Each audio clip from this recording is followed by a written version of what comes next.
Boa noite, pessoal. Boa noite a todos. Sejam todos bem-vindos a mais uma live aqui no Pedagogia em Ação. Hoje nós vamos falar sobre direito digital, autoria e privacidade na educação online. Vocês conseguem me ouvir bem? Conseguem me ver bem? O som tá bom? Eu vou aguardar. Boa noite mais uma vez a todos que estão chegando aqui a mais uma live no Pedagogia em Ação. Eu vou aguardar, o nosso convidado de hoje, que é o Marcelo Moreira. Ele é advogado. Vou aguardar ele entrar também para a gente começar a nossa live de hoje, tá bom? Vou aceitar aqui o Marcelo para a gente dar início à nossa live. Só gostaria que vocês fizessem um sinalzinho de positivo para saber se vocês estão me ouvindo bem, se estão conseguindo me ver bem, se a posição da câmera tá boa, tá bom? Enquanto isso, eu vou chamando o Marcelo aqui para começar a nossa live de hoje.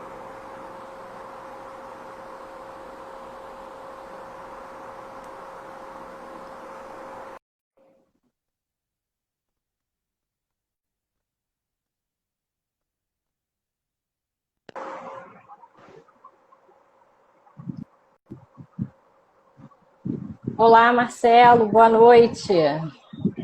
Olá, Ana, boa noite. Tudo bem? Tudo bem com você? Tudo ótimo. Tudo bem, graças a Deus. Ai, que bom. Então, seja bem-vindo aqui ao nosso perfil do Pedagogia em Ação. Agradecemos imensamente por você ter aceitado o nosso convite, né? E estar aqui hoje falando para a gente um pouco sobre o direito digital, né? Um assunto tão importante que nós temos que enfatizar e mostrar para todos os educadores como que é esse processo, né, pela internet. Então, hoje, pessoal, a nossa live será com Marcelo Moreira, nosso convidado. O título da nossa live é Direito Digital, Autoria e Privacidade na Educação Online. Eu vou apresentar para vocês o Marcelo, tá? E em seguida ele vai falar um pouco para a gente sobre a sua trajetória. Então, o Marcelo, ele é advogado, associado do escritório Barros e Oliveira, advogados, especialista em direito empresarial, startups e tecnologia, vice-presidente da Comissão de Direito Público da OAB Rio de Janeiro, Niterói. Então, Marcelo, com toda essa trajetória, conta pra gente um pouco como que foi toda essa sua trajetória dentro da área de direito digital. Ana, obrigado, boa noite. Boa noite. Primeiro, cumprimentar todo mundo do Pedagogia em Ação, cumprimentar a pessoa que está nos assistindo hoje, principalmente o pessoal, meus amigos, minha família, sempre nos apoia, está aqui hoje. Cumprimentar também o pessoal do meu escritório, o Barros de Oliveira. Eu estou falando mais devagar porque eu estou com retorno aqui. Vocês estão me ouvindo bem? Faça um sinalzinho de positivo para ver se vocês estão realmente ouvindo ele bem, se está com algum retorno. Que aí, se for o caso, se for o meu, se for o dele, a gente tenta trocar o fone, fazer alguns ajustes. Certo, mas sem problema, a gente vai daqui mesmo. Eu sou advogado já há 12 anos e eu sou especialista em direito empresarial. Em 2018 eu estava trabalhando com outra área, com outra especialidade, e eu senti a necessidade de fazer um retorno da minha origem, precisei fazer aprofundamento dos meus conhecimentos, e nesse meio tempo, em 2018, eu acabei me deparando com esse formato de empreendedorismo, que são as startups. Vamos chamar de método, né? Formato de empreendedorismo. E 2018 também foi um ano muito importante, porque foi um ano que entrou em vigor na União Europeia o RGPD, que é o Regulamento Geral de Proteção de Dados Pessoais. que foi a legislação internacional que deu base, que deu fundamento para a LGPD brasileira, que, embora tenha sido aprovada em 2018 aqui no Congresso Nacional, agora, em 18 de setembro de 2020, que ela entrou em vigor.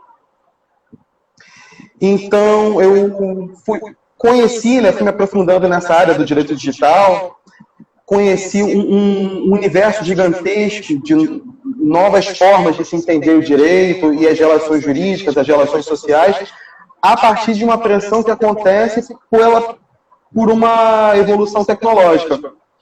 E com isso eu acabei chegando no meu escritório, que eu estou atualmente, que é o Barros Oliveira, onde a gente tem trabalhado com o direito empresarial, o direito civil de uma forma geral, e o direito de tecnologia, especialmente marco civil da internet, e implantação de LGPD nas empresas clientes. Entendi. Uma bela trajetória. O pessoal está falando, Marcelo, que o seu áudio realmente está dando um pouquinho de retorno. Não sei se de repente é o volume ou de repente é o próprio fone mesmo. Não sei se você Deixa eu baixar o volume aqui. Pode ser. Vamos ver se vai dar algum... Porque como tem microfone, né, o fone, de repente pode estar dando alguma interferência. E agora está melhor? Para mim tá. Melhorou para vocês, pessoal? Vocês estão conseguindo agora ouvir ele melhor? Bom, acredito que sim. O pessoal não falou mais nada, acho que tá assim. Qualquer coisa a gente mexe aqui de novo. Então, Marcelo, com relação ao direito, né, direito digital, a gente escuta muito falar sobre direitos autorais, né? E o que você poderia falar para a gente, explicar, né, o que seria o direito autoral, se existe alguma lei que rege o direito autoral, como que a gente pode falar isso para os educadores? Ana, maravilhoso a gente começar nosso bate-papo aqui com esse tema, porque quando a gente fala em tecnologia, todo mundo se reporta aqui. Celular, internet, televisão, computador, tablet, né? Ou seja, a tecnologia da informação.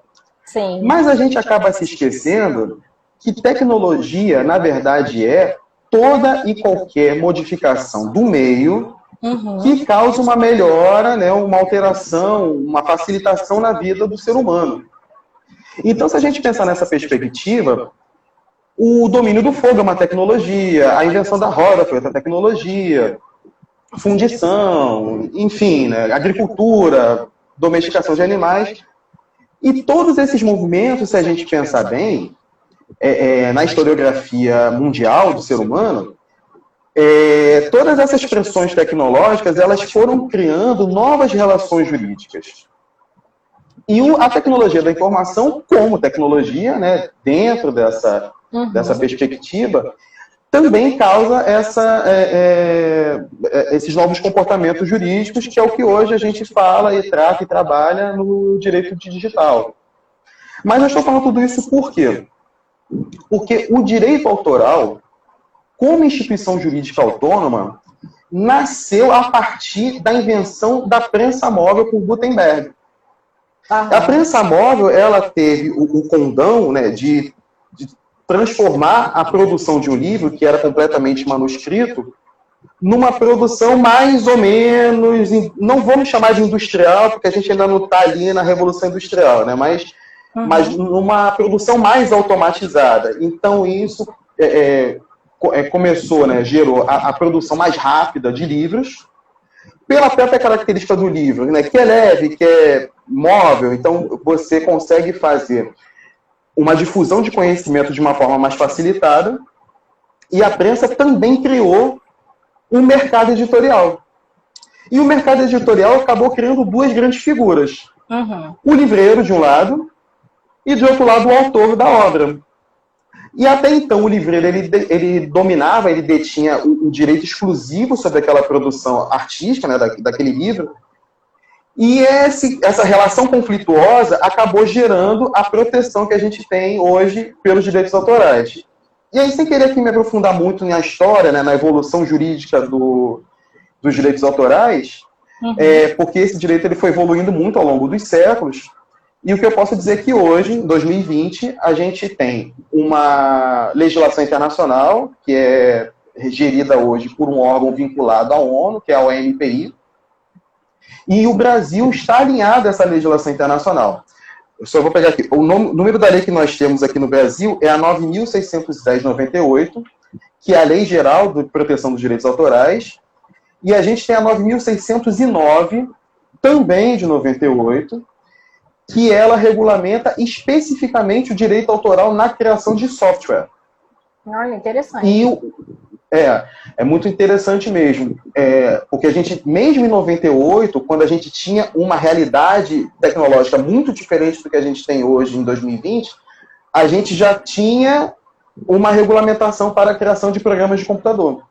Você vê que evoluiu tanto, é uma rapidez, né, de um dia para o outro, quando a gente vê, é aquele slogan, né, em 20 minutos tudo pode mudar, e realmente muda, né?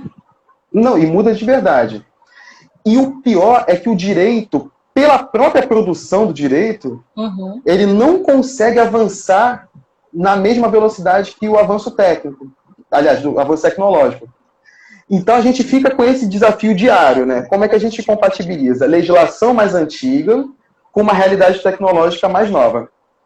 Mas aí eu já estou fugindo do nosso assunto aqui, da tua pergunta, desculpa, Ana.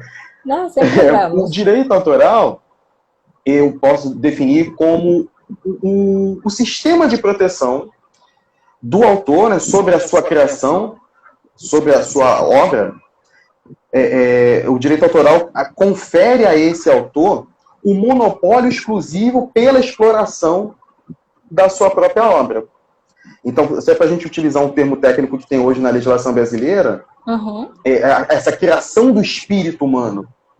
Então, quando a gente fala da criação do espírito humano, a gente está abrangendo aqui as obras artísticas de modo geral, né? Então, cinema, teatro, televisão, livro.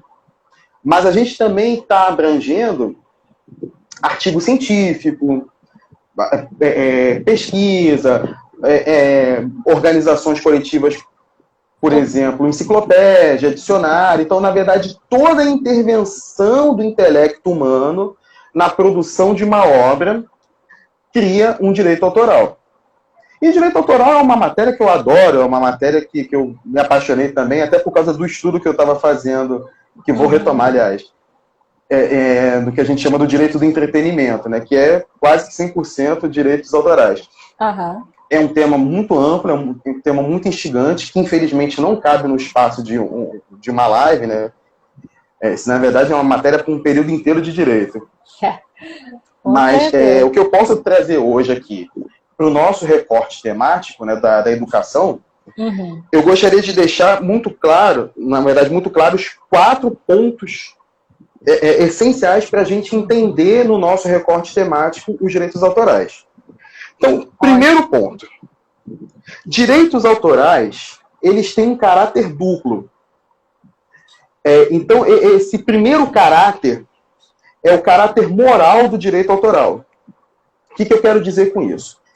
O autor, independentemente do tipo de obra, do sucesso ou não que ele faça, de ter publicado ou não aquela obra, o simples fato dele ser autor de uma obra, ele sempre vai ser creditado como autor dessa obra. E esse direito moral do autor, ele dá a ele, inclusive, o direito de ir atrás, de correr atrás dos seus direitos, caso a sua obra seja utilizada contra a sua vontade, ou que seja utilizada de uma forma contrária a esse espírito dele quando ele criou aquela obra. É o que a gente chama da integridade da obra autoral. Certo. Então, assim, por exemplo, Vivaldi morreu em 1741. Há alguns séculos a obra dele já caiu em domínio público. Mas não é porque ele morreu em 1741, ou seja, mais de 300 anos, né, por volta de 300 anos, que a gente vai deixar de acreditar Vivaldi toda vez que tocar a Primavera. Então, eu posso vender a partitura da Primavera, eu posso fazer um arranjo novo da Primavera, eu posso gravar em funk, eu posso gravar em forró, eu posso fazer o que eu quiser com a Primavera. Eu posso até pegar a Primavera e colocar numa propaganda de sabonete, como a Vinólia fez alguns anos atrás. Aham. O que eu não posso jamais é, quando for fazer essa difusão da minha versão de Primavera, é não dizer que a Primavera é de Vivaldi. Não mencioná-lo, né? Exatamente. Então, não mencionar, eu estou ofendendo o direito moral do autor de estar vinculado à sua criação. Até porque não foi você que criou, né? Perdão. Até Exatamente. porque não foi você que criou, né? Exatamente. E a partir do momento que você divulga a obra alheia e não fala de quem é, você, numa teoria da aparência, né, parece que você é o dono daquela obra, que você é o criador daquilo. Uhum. Então, não fazer uma referência, você ofende o direito do autor. E pelo que você falou, como já é uma lei, ela se torna um crime.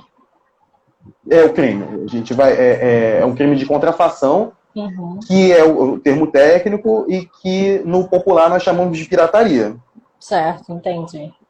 E é interessante até você ter falado a questão de, mesmo a obra tendo se tornado um domínio público, ela continua tendo o seu peso, né? E tendo que ser mencionada, porque mesmo a pessoa não estando mais entre nós, digamos assim, né?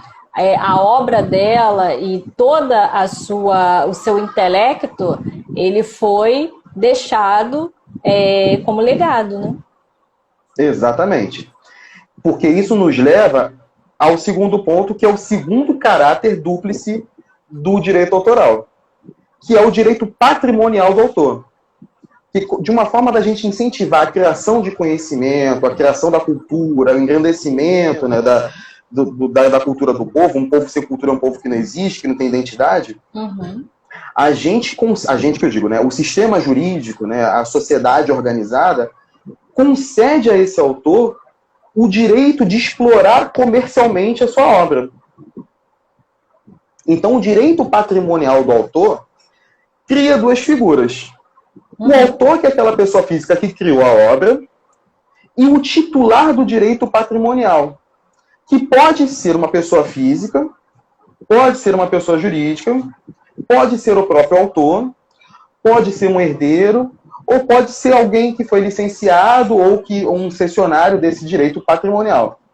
Mas, mais uma vez, frisando, é do direito patrimonial. É do direito de fazer dinheiro com a obra. Certo. Mesmo que, hoje a gente vê isso muito na indústria fonográfica, né?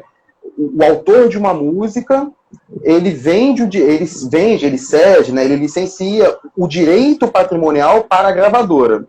E essa gravadora, ela vai fazer divulgação, ela vai gerar dinheiro com aquilo. Mas jamais a gravadora pode deixar de dizer quem é o autor da música, quem é o autor da letra e quem é o intérprete daquela música. Os pontos principais, né? Exatamente. Certo. E aí a gente, no terceiro ponto, que eu gostaria de deixar frisado aqui, é que direito autoral não precisa ser registrado para ser protegido. Diferente de uma marca, diferente de uma patente, diferente de um desenho industrial, o direito autoral, a partir do momento que ele é gravado num meio tangível, num meio físico, ele passa a ser uma obra autônoma com existência e proteção do direito do criador. Então, um tema, uma curiosidade, né, uma situação muito interessante que aconteceu alguns anos atrás, todo mundo sabe que Mike Tyson, né, o ex-lutador, fez uma tatuagem no rosto. E essa tatuagem, ela é um desenho muito único, né? E quem vê a tatuagem consegue reconhecer que é a tatuagem do Mike Tyson. Ela é muito simbólica, então ela tem ali uma autonomia simbólica, né? Uma autonomia figurativa. E há alguns anos atrás, um estúdio, eu não vou lembrar o nome, não vou lembrar também aqui o ano, mas foi lançado aquele filme Se Beber Não Case, e uma das cenas, né, depois de uma bebedeira e tal, um dos personagens acorda com aquela tatuagem do Mike Tyson no rosto. Inclusive até o arco, né, dramático, que era a tatuagem do Mike Tyson, etc. E o tatuador, ele entrou com uma demanda judicial lá nos Estados Unidos contra o estúdio, Olha. E alegando que ele era o autor daquela obra. E ele criou aquele desenho. E aquele desenho estava sendo explorado comercialmente dentro de uma outra obra autoral, que era um filme, CBB no caso. Uhum. O estúdio se defendeu, mas no final a justiça americana entendeu que aquele desenho era um desenho, era uma produção do espírito, né, da autoria daquele tatuador, e que a pele humana era um meio físico tangível de se registrar uma tatuagem. Nossa, olha. Então, fazer uma pintura numa tela de algodão, a gente consegue aceitar normalmente. Vai em museus e tem telas, né, pinturas gravadas em telas. Por que não uma pintura numa pele humana? A partir do momento que fez um risco, né? Se tornou fez o risco, exatamente. Saiu da mente do autor, entrou em algum meio físico, virou uma obra e é protegida pelo direito autoral. E na internet isso também é válido? Desculpa te cortar. Completamente válido. Completamente válido. Só que o desafio da internet é que a natureza da própria rede, em que tudo é digital, existe uma virtualização daquela realidade. E as informações elas são transmitidas, perdidas, gravadas, replicadas com uma velocidade muito grande. Sim. É a gente conseguir compatibilizar um sistema protetivo de autor dentro dessa realidade tecnológica que a gente tem na internet. Uhum. Às vezes a velocidade não permite, né? Exatamente. Muitas vezes a velocidade não permite. Uhum. Isso impacta numa série de questões, inclusive no direito de privacidade. Sim. E aí o último ponto que eu gostaria de deixar aqui frisado sobre direitos autorais é que os direitos autorais comportam exceções. Nenhum direito ele é absoluto, ele sempre vai ter exceção, e essas exceções que eu digo ao direito autoral é ao caráter patrimonial do direito autoral. O direito moral do autor, esse sim é absoluto. Certo. Agora, o direito patrimonial, ele pode comportar algumas exceções. Então, assim, o direito internacional, ele prevê como critério dessas exceções o que a gente chama de critério do fair use, ou seja, o uso justo. Então, assim, não vou me aprofundar, né, porque é um pouquinho complicadinho, mas, assim, são 3 perguntas que você precisa responder. Dependendo da sua resposta, você pode utilizar aquela obra artística, né, aquela obra do espírito humano, e estaria dentro do critério do fair use. A legislação brasileira ela já foi um pouco mais restrita. Ao invés de se criar um critério, né, uma norma aberta, com critérios que são mais ou menos subjetivos, né, porque depende muito da interpretação do indivíduo, né, da pessoa, certo. O artigo 46 e o artigo 47 da Lei de Direitos Autorais no Brasil criou 14 hipóteses em que existem essas exceções ao direito autoral. Então isso dá pra gente aqui no Brasil um pouco mais de segurança, porque a gente sabe exatamente onde que a gente pode andar. Por outro lado, também causa, né, algum certo tipo de constrangimento, porque às vezes você fica em dúvida se você poderia utilizar ou não, limita, ou então seria mais, importante. Né? Limita, exatamente, porque você poderia fazer uma difusão melhor de conhecimento, né, de cultura, e às vezes essa limitação ela pode atrapalhar. E assim, são muitas hipóteses, né, como eu falei, e dentro desse nosso recorte temático aqui, para a educação, eu vou listar e falar um pouquinho dessas exceções que são mais importantes aqui para a gente. Vou pedir licença para ler para falar certinho aqui. Sem problema. Então, uma primeira exceção é a reprodução, na íntegra ou em parte, de artigos jornalísticos e passagens de criações científicas ou literárias. Obviamente, sempre fazendo referência à fonte e referência ao autor. Uma outra hipótese é uma reprodução de discursos. Porque o discurso ele é uma obra do espírito humano, ele é uma obra do intelecto humano. E existem discursos que são célebres, né? Só para a gente citar dois, né? Ulisses Guimarães na Constituinte de 88. Outro, I Have a Dream, do Martin Luther King. E, assim, você pode reproduzir discursos, você pode gravar discursos, você pode divulgar e difundir discursos, desde que diga quem foi a pessoa que fez o discurso. Nunca deixar de mencioná-los, né? Nunca, jamais, muito importante. É um recado que a gente precisa sair daqui hoje. Jamais deixar de mencionar a autoria. Uma terceira exceção é a reprodução na íntegra de livros traduzidos para o Braille. E aí eu não sei se eu estou falando besteira, se o termo é realmente traduzir para o Braille. Mas nessa perspectiva da educação da pessoa cega, você pode copiar, né? Você pode reproduzir íntegra de livros no método Braille, sem que você venda esses livros. Então, sempre tem que ter uma destinação não lucrativa, dentro do contexto da educação da pessoa cega. Interessante. E no caso da comunicação por Libras, que hoje em dia está tão em alta, isso também impacta ou não? Não, porque Libras é idioma. Então é a forma de expressão, né, de símbolos, significados e significantes. Então, o Libras em si não seria, porque seria uma forma normal de se comunicar. Ele não está escrito, né, no caso. Exatamente, não está escrito.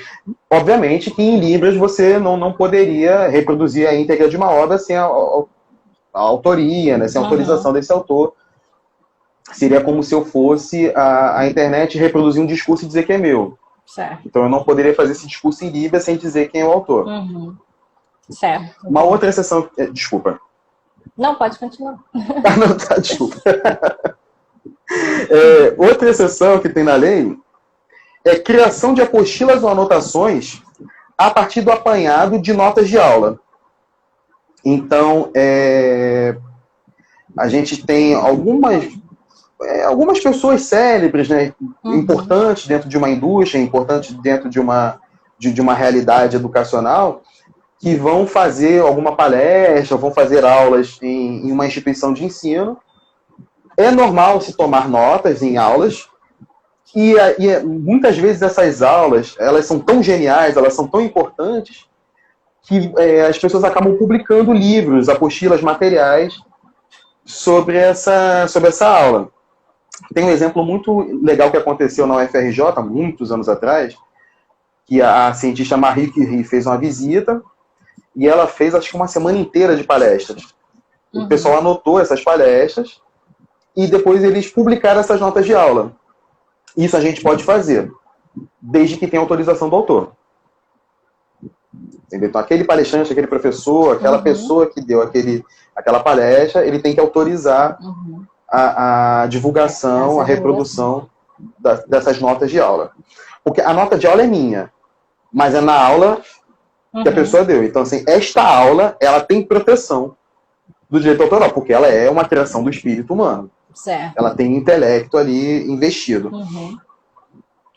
Uma outra exceção que a gente tem é a reprodução de obra em uma obra nova, desde que esta reprodução não seja o objetivo dessa nova obra e nem impeça ou atrapalhe a exploração comercial dessa obra pelo autor ou pelo titular. Ficou confuso. Eu sei que está confuso, porque a redação da lei ela é complicada mesmo. Mas eu vou dar um exemplo. Eu estou escrevendo um livro de português para o ensino médio. E aí eu gostaria de fazer uma lição, um exercício, enfim, né, dentro daquele meu contexto pedagógico, né, daquele meu contexto de lição, né, do idioma português. E aí eu faço uma reprodução de uma tirinha da Turma da Mônica.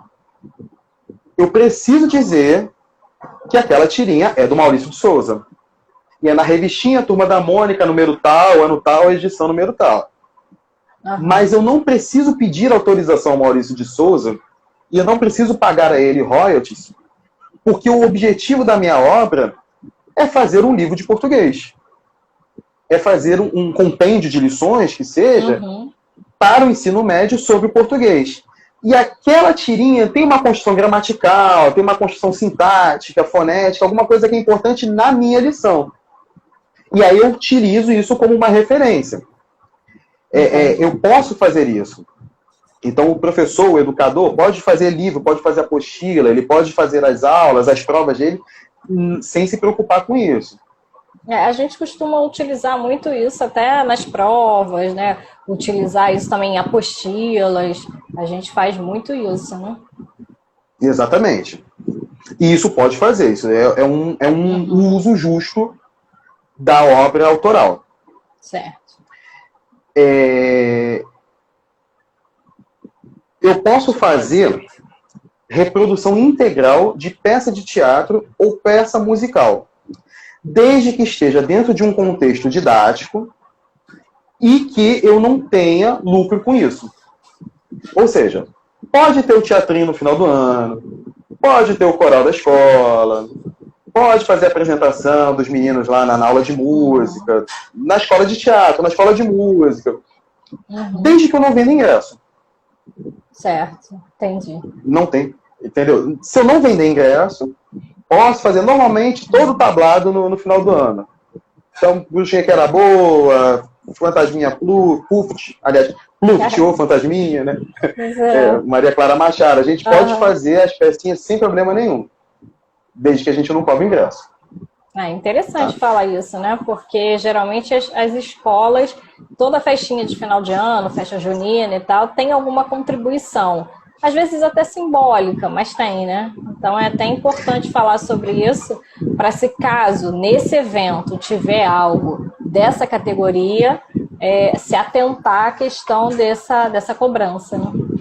Exatamente. Agora, o que a lei ela fala é fins lucrativos. Ah, sim. Se a gente for entender lucro num conceito contábil, então o lucro seria o objetivo de uma empresa. Ou seja, que a sua receita seja maior do que seu custo e eu fazer dinheiro para poder distribuir aos sócios. Agora, se a gente interpretar de uma forma mais restritiva o lucro como toda e qualquer receita, então eu não poderia cobrar ingresso de jeito algum.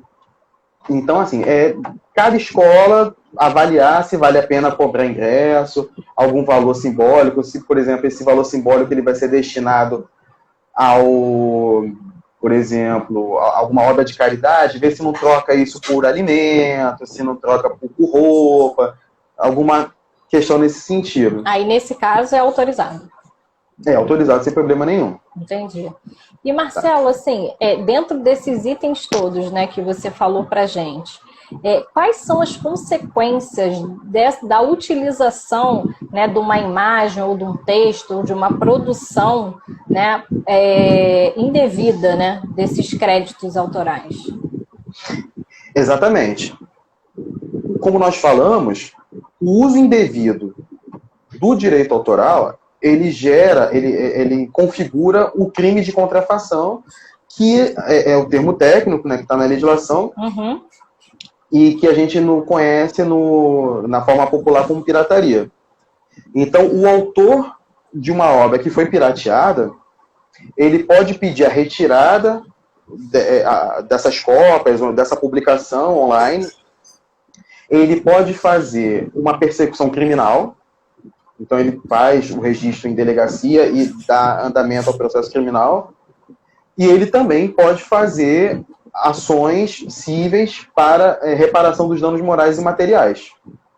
Agora, é muito fácil a gente perceber exercício desse direito ao autor na proteção contra a pirataria quando a gente fala de DVD pirata, CD pirata, né? Porque você consegue fazer apreensão disso ali na Uruguaiana, em Madureira, né? Agora, quando a gente vai para a internet é que é o grande problema. Porque a internet, ela não é terra de ninguém. A gente, em 2020, ainda tem essa maneira de entender que a internet é terra de ninguém, que é uma terra livre, né, de qualquer responsabilização, e não é verdade. Tem essa responsabilidade. Exatamente. Existe responsabilidade, existe lei que regulamenta o comportamento dentro da internet, que é o Marco Civil da Internet. Então, o que a gente precisa fazer hoje, para tomar cuidado e caminhar nesse terreno pedregoso, são duas questões. Primeiro, se você não é o autor e quer publicar alguma situação na internet, primeiro saber se essa obra está protegida pelo direito autoral. Porque ela pode ter caído em domínio público. Mais uma vez frisando, o domínio público é na questão patrimonial. Nunca deixar de citar o autor. Uhum. O autor é desconhecido. Então diga, autor desconhecido.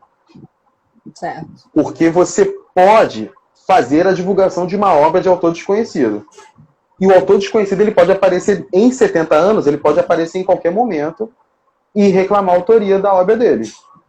Mas enquanto não apareceu o autor daquela obra de autoria desconhecida, você pode divulgar. Mas sempre faça a menção que é de um autor desconhecido.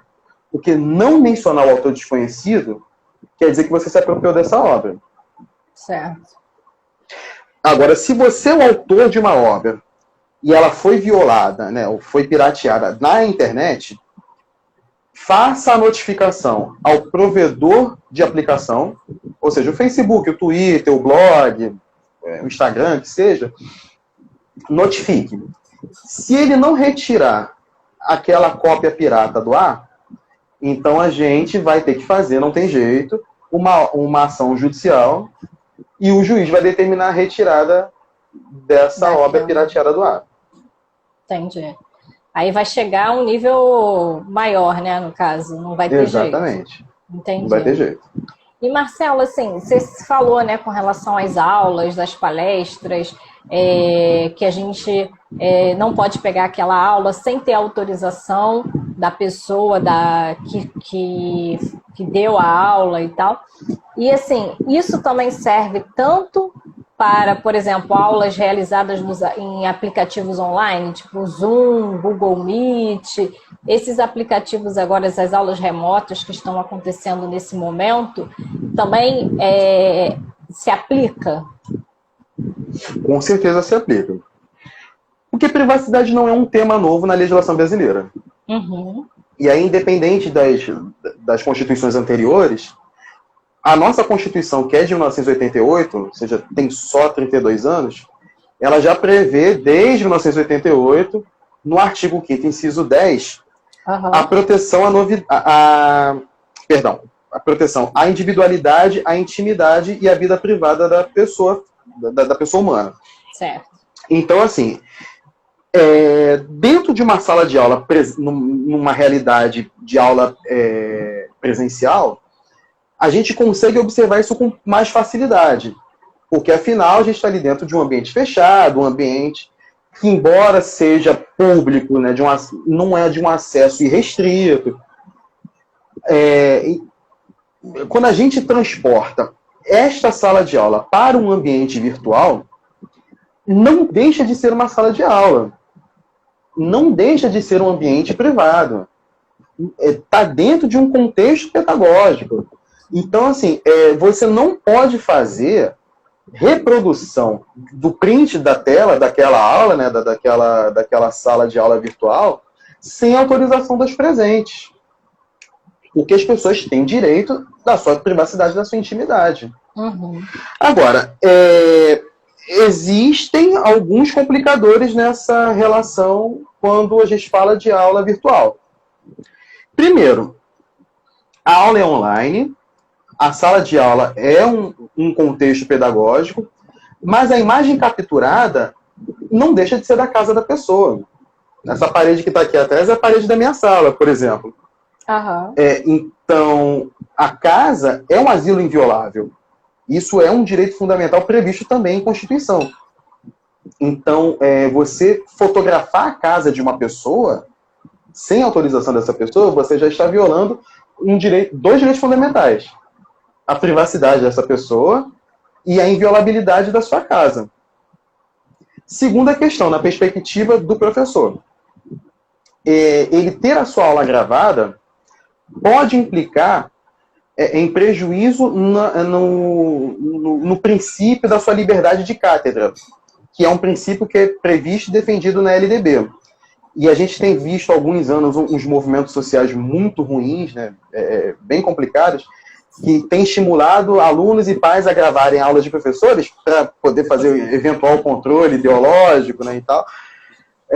e fazer esse controle, né? Um aluno na sua casa gravar a tela daquela aula virtual pode prejudicar o professor no seu direito de liberdade de cátedra. E a terceira questão é que muitas vezes esses alunos são menores de idade.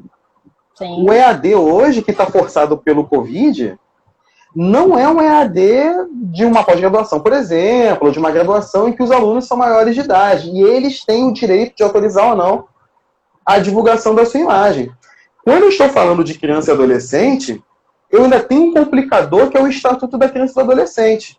Exatamente. Cujo artigo 17 equipara a proteção à imagem da criança e do adolescente à proteção da integridade dessa criança ou desse adolescente. Então a gente tem que tomar muito cuidado quando for fazer isso. Então, assim, se puder não gravar a aula, se puder não divulgar o print daquela sala de aula virtual, não divulgue, não faça. Agora, se quer, se é importante, se precisa, pede autorização dos alunos, se eles são maiores de idade, pede autorização aos pais, se eles são menores de idade, ou então faz como a LGPD sugere. Faz a anonimização do dado sensível, que é o rosto, né? Apaga o rostinho de todo mundo e divulga só o seu rosto. Exatamente. E o ensino hoje, que a gente chama de ensino remoto, né? Os professores, eles dão a aula deles nesse ambiente virtual, né? E aí os alunos, muitos, como você até mencionou, são menores de idade e, assim, quando eles assinam um contrato, por exemplo, com a escola, Marcelo, em alguns itens, né, dentro do contrato, a escola até coloca, né, se autoriza a divulgar a imagem, mesmo os pais, os responsáveis, assinando esse contrato, mesmo assim, é necessário pedir a autorização deles ou não? Só o fato de estar mencionado pela escola nesse contrato, o responsável pelaquela criança, pelaquele adolescente, ele assinou, ele já está respaldado, a escola, no caso, está respaldada. Então, em tese, se tem uma cláusula contratual em que há uma autorização de divulgação da imagem da criança, então, em tese, a escola estaria respaldada. Até porque uma das bases fundamentais da LGPD é o tratamento de dados pessoais, e aí o dado biométrico, né, o rosto, ele é um dado pessoal, é um dado sensível, até ele é qualificado, ele estaria protegido pelo consentimento que é dado dentro desse contrato. Lembrando que dados sensíveis, para serem tratados, o consentimento ele tem que ser amplo, informado e em cláusula destacada. Certo. Então não pode ser uma previsão perdida, solta dentro do contrato. Né? Letra miúda não, tem que ser destacada, tamanho 12, em negrito, sublinhado, em que os pais autorizam que nas especificidades A, B, C, D, E, nas situações X, Y, Z, seja autorizada a divulgação da imagem do aluno. Certo. E, por exemplo, festinha junina, né, que acontece muito, né? Não vai filmar a festa junina? Vai pegar a autorização de cada um dos presentes? Não vai, porque não deixa de ser uma gravação ambiental. Então,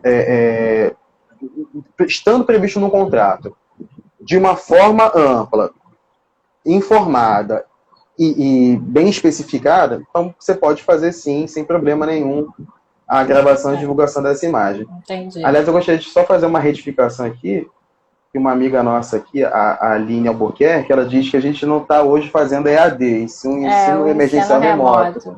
Então, eu gostaria de pedir desculpa que eu mencionei EAD de fato, mas nessa situação de ensino remoto emergencial. E, Marcelo, assim, quais são as leis que respaldam, né, esse direito de privacidade? Então, já mencionamos aqui o artigo 5º, inciso 10 da Constituição. Sim. Né, que prevê o princípio da intimidade, né, da proteção da intimidade, da imagem e da privacidade. Agora, o princípio, por definição, ele tem um amplo alcance simbólico, mas você tem pouca concretude.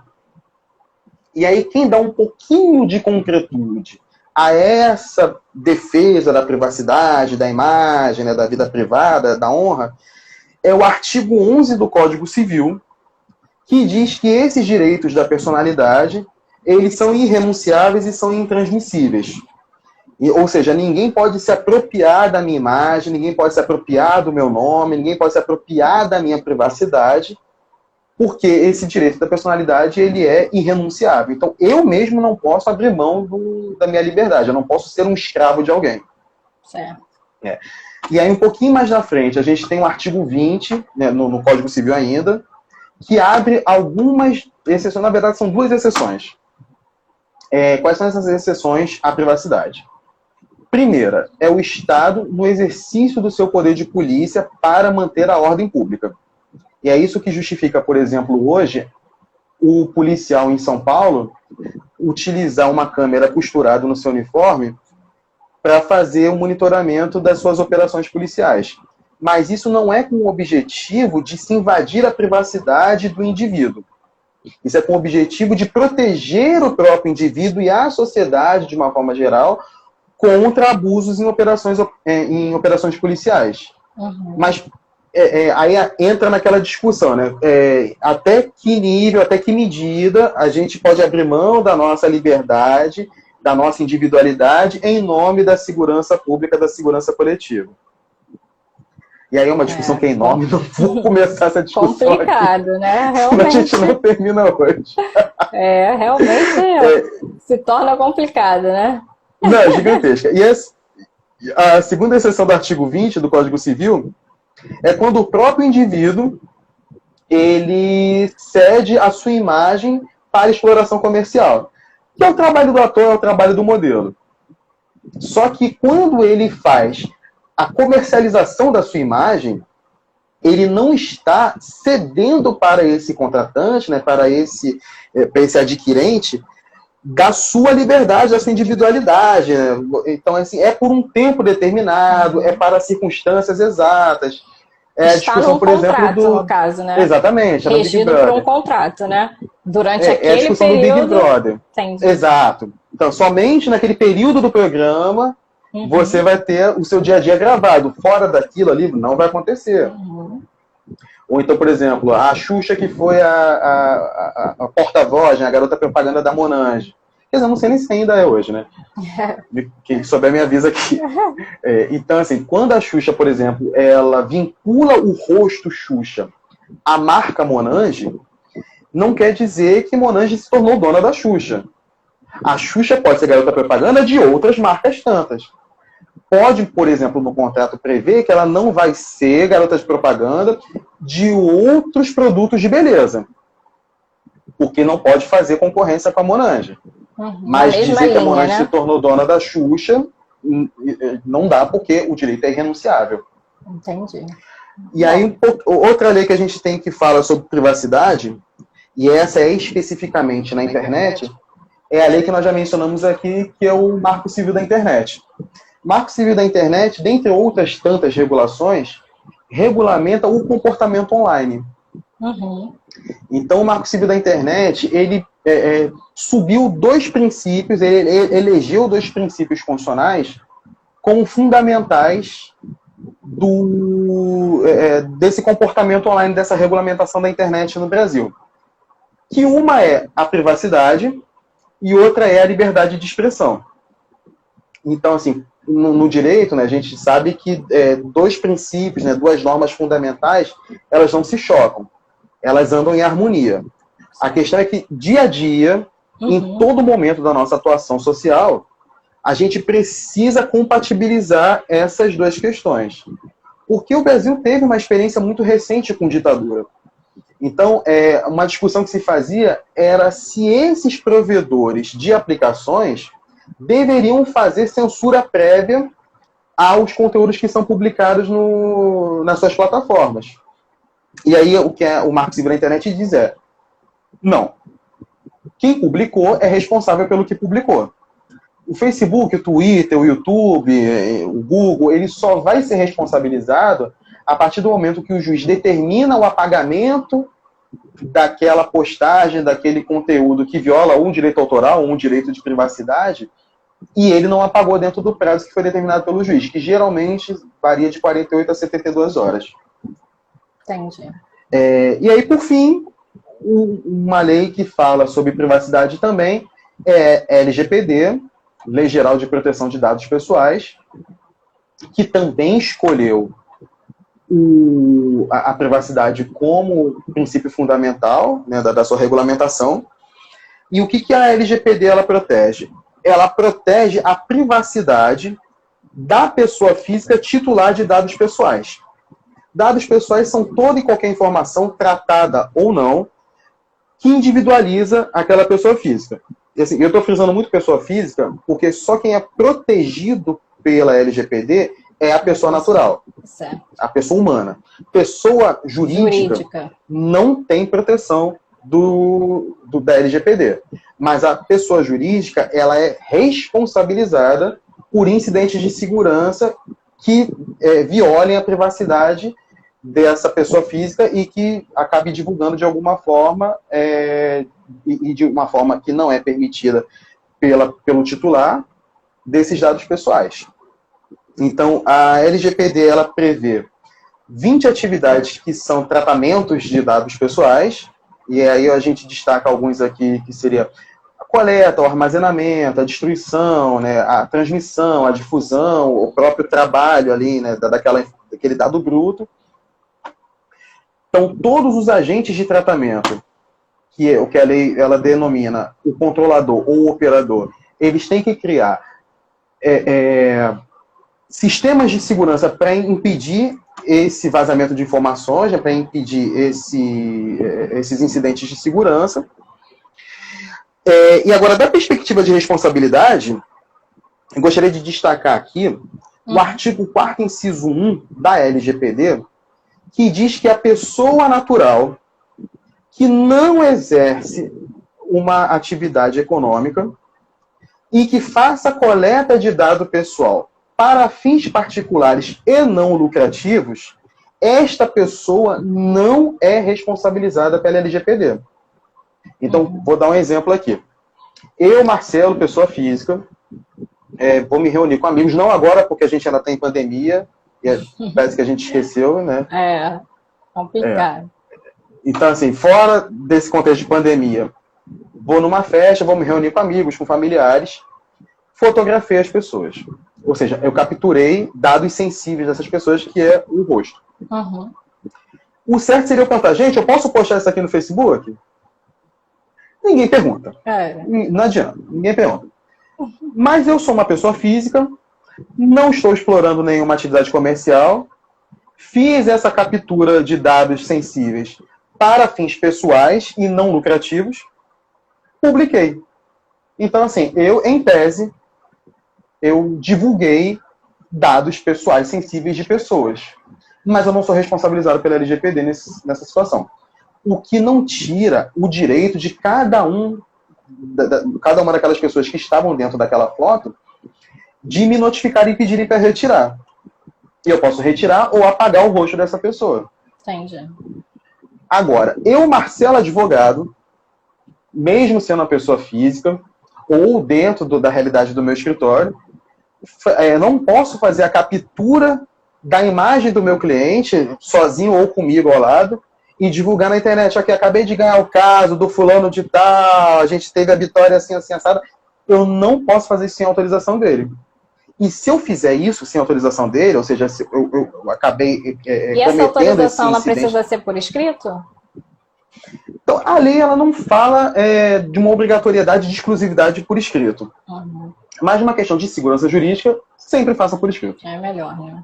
Marcelo, nós estamos caminhando para o final da nossa live, que eu acho que a gente vai precisar de uma parte 2 dessa live, por ela estar tão interessante, um assunto realmente que a gente fica assim, né, ansioso para saber cada vez mais, né? Então, assim, como a gente só tem 3 minutinhos para fechar a nossa live, eu vou te fazer uma última pergunta você ver se você consegue, né, ser um pouco conciso nessa resposta para a gente poder finalizar. E aí a gente marca com você, com certeza, uma nova live, você aceitar, obviamente, para a gente poder estar dando continuidade a esse assunto tão interessante aqui, que a gente, se deixasse, ia ficar aqui bastante tempo te ouvindo. Então, assim, para fechar, eu gostaria que você falasse um pouco para a gente a questão dos e-mails, né? Os e-mails institucionais, as empresas, elas podem vetar você utilizar sites, os seus e-mails particulares, o e-mail institucional, você pode divulgar ele para seus amigos, por exemplo, está recebendo outros e-mails através desse canal da empresa? Então, como a LGPD ela atribui a esse controlador ou a esse operador a responsabilidade pela segurança dos dados, eles podem estabelecer, sim, políticas internas de utilização da internet ou dos sistemas eletrônicos dentro da empresa. Hoje tem até a questão do pendrive, né?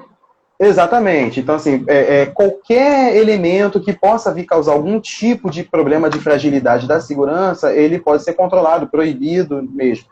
E o e-mail é uma situação, o pendrive é outra situação, né? Existem alguns lugares, por exemplo, no meu escritório, que a gente estabeleceu política de mesas limpas para evitar que alguém chegue e veja alguma coisa aberta no meu computador, então um papel impresso na minha mesa. Pois é, os curiosos. Então, o e-mail institucional é da instituição, ele só deve ser utilizado com a finalidade de trabalho e pode ser proibido acesso a certos sites que podem trazer insegurança mesmo, ou então que representem somente entretenimento durante o dia de trabalho. E isso vai variar muito da política de RH e de segurança de dados de cada empresa. Mas sim, a empresa pode fazer esse tipo de controle. Ela tem essa autonomia, né?